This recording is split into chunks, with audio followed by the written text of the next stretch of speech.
Welcome to my no BS gear review channel. Long video, short intro. A couple of weeks ago, I posted a short video about a knife that I thought has potential, and it didn't turn out so great.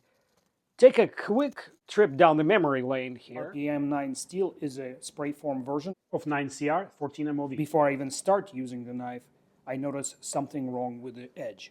Under the microscope, a deep, regularly shaped dent can be clearly seen. Since I haven't used the knife at all, this can only mean one thing. The blade strikes the spacer when you flick it closed. There's very little known about RPM9 steel, other than it is chemically identical to 9CR 14 MOV. Here's the hardness test. When I filmed the short, I didn't realize that I had two outliers, and I had to recalculate the average. Comes to about 58.4, and it's kind of slightly lower than you would expect from 9CR 14 MOV, probably because it was coated. More about this later.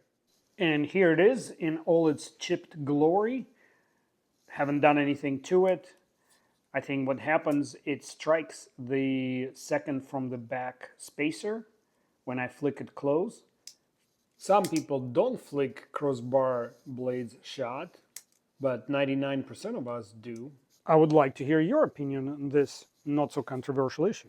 Instead of taking my own result at a face value, I decided to order another $30 knife, and I picked a different color combination because there's another theory I would like to test here, and that has to do with heat treat. We'll talk about it a little bit later. So, as you can see, I am cutting open the sealed box because I am going to try to emulate the same failure, and I didn't want you to think that I am doing anything off camera that would cause it to look this way. You know, the purpose here is not to bash CJRB, but to actually find out the truth, because I believe at $30, hundreds of thousands of young men and women will end up with this knife. So I want to know what we got here. So initial opening, there is nothing bad going on with the blade that is visible. The other one was visible with the naked eye. I just didn't film the moment when I opened it. Very anemic detent on these knives. Let's see. Bam. I don't see anything. Tried again. Nothing. I don't see or feel anything. Let me see. What I'm doing here is I'm putting it together to see the spot, if it prints in the same spot. Nope. I don't see anything. I see other things. The belly looks a little chipped. We'll have to look under the microscope. And I'm going wild, but the belly is chipped, not from this. Looks like factory edge issue. Not to worry, most factory edges, sometimes they look good, like this looks good, but a lot of times when you put it under a microscope or high magnification, you see all kinds of issues. It centers well, action is very slow, very kind of, you know, like, feels like it's on the washers, not on the bearings, even though the bearings are there. To fast open it, you have to help it along with your wrist flick it. But there's no play, pretty solid little knife. I am not trying to sell you the knife. I will not be providing affiliate links to Amazon or elsewhere. But I will be providing some links to the tools that I use. If you use those links, it helps the channel. Being 6 times cheaper than the bug out, it's very similar in ergonomics and overall feel. I can't tell the difference in hand. This one weighs 2.7-ish ounces, and bug out weighs 1.9 ounces. So, you know, they're 0.8 ounces apart, which most people wouldn't even deduce when it sits in their pocket. Okay, let's zoom in on the edge, which is the soul of any knife. You can see the overstrop, the tip is rounded off a little bit, and there's something going on right here. I bet they did not remove the rough burr when they sharpened it and then just took it to the wheel strop and it just tore the apex to pieces. I have to see if I can sharpen this out later in the video. This is an experiment I'm doing for the first time on my channel. The knife is clamped into the vise on your left here, and I'm showing you the frontal view. The vise has a piece of leather, the knife has a little bit of a flex there, and right here I set a 15-degree angle on this carpentry compass, and here's my trigger gauge that I just got specifically so I can do tests like these. And on the handle of the knife, I marked a spot that is 5 inches exactly from where the blade is clamped. Right there, there's a hash mark. The reason I want to do this experiment is because, in my experience, RPM9 is a very brittle steel. At least early versions of it were. So I want to find out, can it pass a military blade test where you secure the tip and bend the blade 15 degrees and break? And if it does break, at what force, at what torque? So you can see I am going for 15 degrees and the force peaked at 3.1 pounds, giving me 15.5 inch-pounds of torque. Going for a second shot, I'm holding the device more perpendicular to the handle now, learning from my mistakes. What do I get? Looks like 3.2. That is 16 inch-pounds of torque. And the third time, I got 3.0. Okay, so that's 15 inch-pounds. So we're going to say average is 15.5 inch-pounds. I would appreciate a comment or two from you guys telling me what you think about this test. And is it a good substitute to the Tree of Doom stabbing test that I've been doing? This gives me consistency, but probably has a lot less entertainment value. So I'm looking to see if it's still straight. And here's a look for you on the smaller screen right there. Looks straight as a ruler. Next, I'm putting it on a hype smasher machine. To do that, I had to remove my pocket clip there. And to remove the pocket clip, I use my trusty and now pretty beat up Work Pro driver set. There are two reasons I use that. Firstly, it has all the bits I possibly need to maintain knives. And secondly, using a regular driver with a bulbous handle exerts too much torque, especially when you're dealing with small T6 screws. I put together this hype smasher kit to test the robustness of knife locks. And prime candidate is an axis lock or crossbar lock. I place it into the clamping device so that it sits on 2 steel rods covered by a rubber hose and clamp it down. Check how closely it emulates the human hand. I think it's a little bit of looseness there. So I am going to adjust, and to do that I am moving the rod a little closer to the pivot and adding a spacer so it clamps down a little tighter. And here comes the second screen so you can see better what I'm doing. As you can see, it sits tight. It has a little bit of play, just like it would in your hand. We're not trying to prove the knife's bad. We're trying to emulate a potential world situation when you accidentally strike the back of a knife while you're working. What I'm going to use to strike it with is this ram that's 2.5 pounds of steel that drops. It's a basically partially disassembled arbor press. That's what the device on my left is here on the small screen. And I move it in a position and I'll be striking the blade 2¼ inches from the pivot. I try to keep it consistent from knife to knife. And I calculated that the striking force is 80 pounds of force, because you have to take gravity in consideration. 80 pounds of force is not exuberant. A 50th percentile male can easily exert it with a back slap kind of motion. And that's what I settled on. Now I'm checking the lock for function to make sure that I didn't over tighten the knife in the clamp. And as you can see, the lock functions as it should. Put the blade in a lock position, and we're about ready to strike. I try to keep the free fold distance at 6 inches. And because the knife sits a little deeper in that U-shape placement, I'm going to have to hold the ram a little lower by about the same amount. And yes, I am using my finger to measure this distance. It does give some variability, but I think it's kind of in the noise. And speaking of noise, first strike is a success. The lock functions still. And put it back.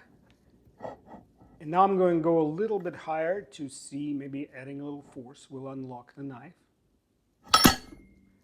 Okay, nothing happened. So now I'm going to go even higher to give a little even more force. So now we'll be probably closer to 90 pounds of force striking the blade, making sure the lock is still working. And here we go. Okay. Doesn't seem like it unlocked. Let's move everything out of the way here. And take the knife out and check out the function. As you can see, everything seems to have stayed in one piece. The knife functions as mediocrely as it was before the test. This test does not fix the, the detent on a $30 knife, but there's no play. Nothing opened up. There's no vertical play. That's what I'm doing here. No side-to-side play. Good test. It's time to take care of that edge. The knife is thin enough that I can use this portable, foldable XARILK sharpener. That one was provided to me by the company because they enjoyed watching my unaffiliated videos about XARILK Gen 3 and contacted me on Instagram, and just wanted to see what I think about this little guy. And we are actually talking about some improvements that they may be making in the near future to this device as well. Anyway, I've been using it on some kitchen knives because it only accommodates up to like 110,000 thick blades. I just wanted to show you how quickly it is to set it up. And I only had to add the 2 stop bushings. I'll get to them in a second here. Obviously doing voiceover. So the knife fits easily. This one is about 100,000 thick. What I like about this clamp here is it's split in the middle, so it allows me to mount blades with varying spine thickness. And now I'm setting up the stop bushings. You have to use T10 driver bit to loosen them up. These will be linked in the description. I highly recommend. They work on a 1/4 inch or 6mm rods. And they're the Pac-Man style, single screw collar bushings. What I'm doing here, I'm position the bushings in such a way that the blade doesn't slip off the edge of the knife. If it did, it would scratch the primary grind or damage the edge with a rod. This is not a sharpening tutorial video. I have separate videos about this device. Please check them out. For now, I just want to show you the result. I sharpened it using 400, 600, 800, and 1000 grit plates, and then lots of stropping. I felt like this steel didn't strop very easily, but it could be just my impression. And it's a little awkward with the camera above me. I usually do it on a different angle. The key to this is to catch the cardboard of the paper towel tube with the right, what I call, angle of attack. It's the angle between the blade, or I should say angles in all three dimensions, between the blade and the tube itself. And I'm trying not to hit the seams. That would be cheating. So I'm trying to go into the smooth side of the tube here. It's very fibrous, but then there are all these roll-up spiraling seams that have hard adhesive in them. So that can actually dull your blade pretty good. But I'm getting through this paper towel roll pretty quickly. While I'm doing that, I'd like to thank all my subscribers. Please don't forget to hit the like, and especially, and it's my personal request, copy the link as if you were going to share it. That somehow helps algorithm decide that people like my video. So it actually works as well or better than the like. And as you can see, I keep going down that paper tube and end up with a load of donuts. Here's the key reason why I actually bought this knife. I wanted to test this RPM9 steel. They had now a couple years to work on it and improve it. The early examples chipped real easy, and none of them survived my Tree of Doom tree stabbing test. And then there was controversy where they claimed it to be a powder metallurgy steel and it turned to be spray form steel. Nuances. You can watch Dr. Larry Thomas's video about that. That was a misfire there, by the way. Anyway, I'll throw away a bad value. I call them outliers, so I can recalculate. Here comes the average, but now I have to recalculate it. 59.1. That would be decent for 9CR 14 MOV. And now we're moving on the opposite side. So sometimes I get slightly different readings on the two sides. That largely depends on how flat the tang of this blade is. What I mean by flat, it's not something you can detect with your naked eye. Those imperfections are microns deep, no more than 1 or 2 microns. The reason they're there is when the blade is heat treated and tempered, metal changes shape. The molecular structure changes slightly. And here comes the average, 59.5. Pretty decent. So the average between the two sides is 59.3, which is a whole point higher than the coated blade. That is because the coating is applied with heat. Time for a little edge retention action. Here how it runs now after I sharpened it. And now let's ruin that beautiful edge on a staghorn. This striking and dragging technique emulates a mistake that people make sometimes when processing meat. Probably the worst that a pocket knife blade should ever face. So back to the difference in heat treat between coated and uncoated blade. And of course, those are two separate samples of one each. Not very statistically accurate, but what I wanted to talk about is the fact that a lot of reviewers even think that the coating itself is the soft part. For example, Outdoors 55 keeps ruining blades by removing coating just to show that the hardness is the same inside the blade as it is on the outside. Bro, we understand. Like, nobody in the knife community doesn't understand that. All right, and after 100 torturous cuts on the staghorn, the knife still cuts paper, except where I was striking the blade on the horn. It's kind of hard to get into the cut.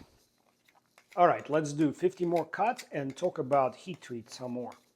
So why are blades that are coated typically softer than the identical blades without the coating? Think of a batch of 200 blades. First, they get cut out of the sheet of metal altogether, then ground to the final thickness, then primary and decorative grinds put on, roughed in. Then they go to heat treat, where they go through the entire process.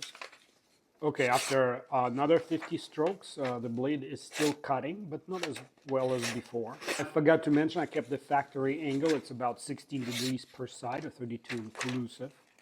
Let's do 50 more, just to be thorough. Back to the topic of coating.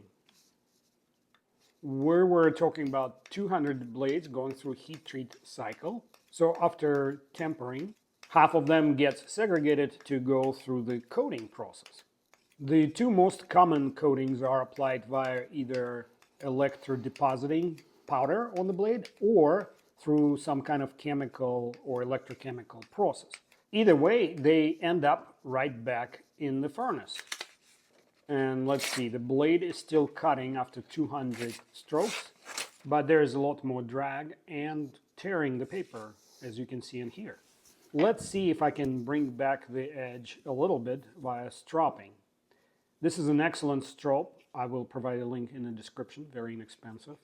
And to see where the chips or rolls are, I run it a couple times on the smooth side of the strop.